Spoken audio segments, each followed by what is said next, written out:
ஏறிக்கையா ரிக்ஷாவில் எத்தனை பேரு ஏறினாலும் பஞ்சர் இல்ல. எங்களை போல் ரிக்ஷாவ ஏறி அழுத்த முடியுமா? ஏறித்தான் பாறையா, என்ன ஜெயிக்க முடியுமா? பள்ளம் மேடு உனக்கு தெரியுமா? போட்டி வேணாம் அம்மா. ஏறிக்கையா ரிக்ஷாவில் எத்தனை பேரு ஏறினாலும் பஞ்சர் இல்ல.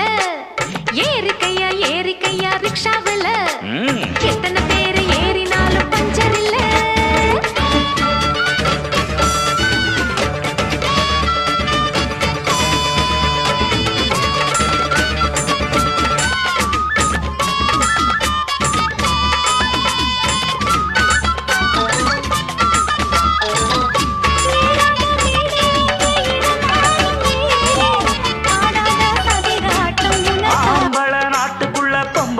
வீட்டுக்குள்ள முன்னோருங்க சொல்லி வச்சாங்க, பொண்ண மூலையில